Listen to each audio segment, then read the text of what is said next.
Andrew Thomas is now joining us live. He's in Christchurch. Andrew, you're outside the Al Noor Mosque, and that is, of course, the place where the vast majority of those who died were killed.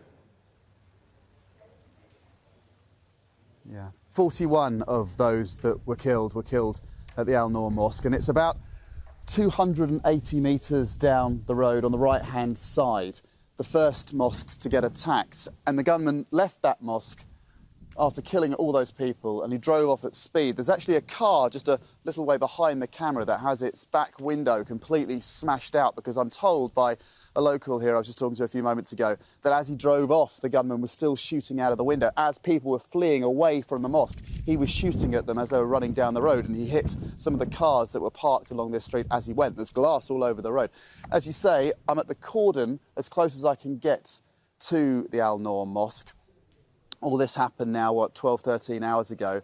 The gunman drove from here, went to the other mosque, which is about a 10-minute drive, although we believe that it was about 50 minutes later, 50 minutes later, that he started shooting in that second mosque in the suburb of Linwood. Now, I've only just arrived in Christchurch. I've come straight from the airport, and it's the dead of night. It's 2:30 in the morning now, but the roads are completely quiet. There's virtually nobody about. 2:30 in the morning, a reasonably small city, perhaps you would expect that.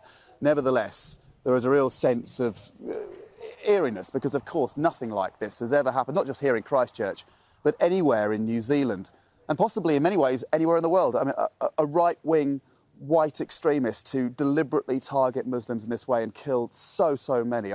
I'm not sure this is certainly unprecedented in this part of the world, but it's probably fairly unprecedented anywhere. And for it to happen here of all places, a relatively sleepy city in a relatively sleepy country, it's just absolutely shocking. There are police, armed police, they've got rifles or shotguns, they're guarding these cordons. To see a police car there, but to be honest, their profile is relatively low. At the airport, we just saw a single police officer. There wasn't a huge sense of lockdown there, and until we got pretty much here, we didn't see any sign of the police presence at all. As I say, that first mosque to be attacked just down the road, the other one just across the city. And there was, immediately after the attacks, Andrew, I mean, there was pretty much a lockdown, and people were told not to go to mosques. Children were kept inside schools and so on. That was lifted several hours later. But is there a sense, I mean, it's probably hard to say at 2:30 in the morning for any city, let alone one that's just gone through something as traumatic as this. But is there a sense that normality is likely to return quite soon, or do you feel that the heavy pall of this tragedy is going to last for some time?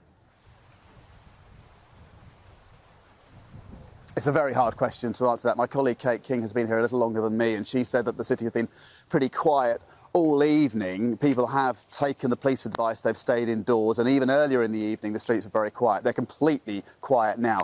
How long this country will take to return to some sort of normalcy, well, that's anybody's guess. And to be honest, I'm not sure that and this is me speculating, but I'm not sure that it ever will, because New Zealand, in its national mindset, has an idea of itself as a special, quiet country that isn't known for big news. It's known for its beautiful landscapes. It's known for a place people go on holiday.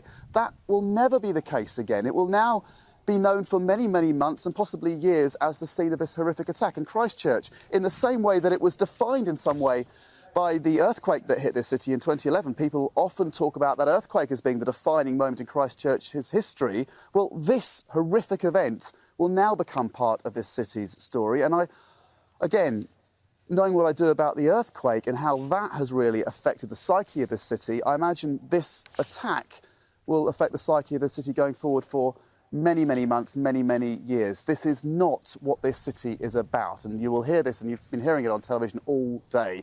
New Zealand is an open country. It's pretty multicultural in a city like Christchurch.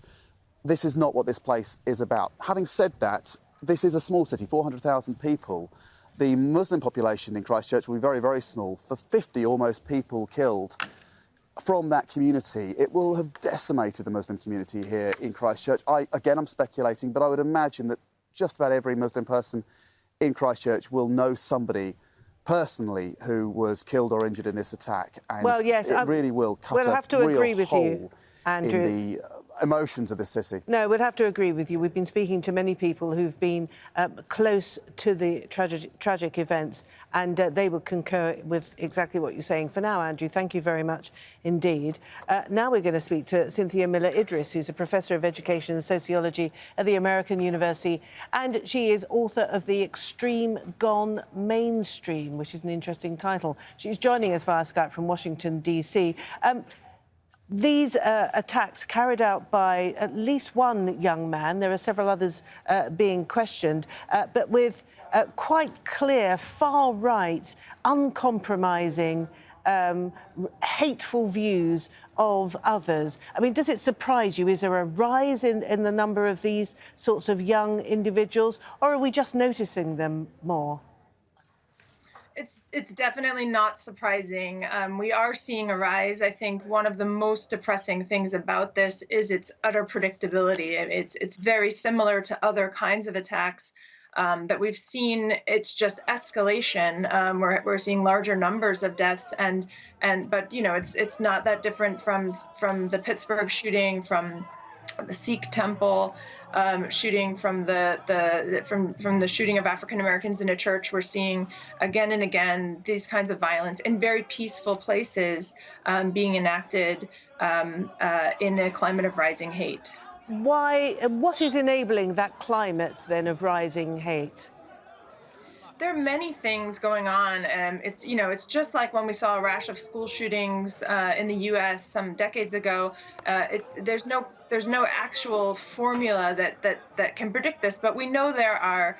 On the one hand, there's a rising legitimacy of white supremacy, rising from political leaders, from populist anti-immigrant sentiments that are out there in political discourse much more commonly, and social media enables these kinds of conspiracy theories and deep radicalization to take place in ways that often aren't detectable until pretty close to the actual violence, and so individuals can be much more radicalized in an online way that makes it harder for people to detect what's happening. So would you say is it maybe too simplistic to say that it's the political environment, the tone of politics today, certainly in Europe and North America, that is perhaps adding fuel to this kind of hateful rhetoric? The political climate has definitely added fuel to it. I think we can't, draw a direct causal line, but it's certainly legitimized, added fuel to. I mean, when you have language that dehumanizes migrants or immigrants, that depicts immigrants in really negative, dangerous ways, that deploys language of invasion, of infection, all the kinds of language we've heard about migrants and refugees, that feeds this kind of radicalization and fear of the other that is at the root of a lot of these white supremacist movements. Cynthia Miller-Idriss, thank you very much indeed for taking the time to talk to us from Washington. Thank you. Thank you.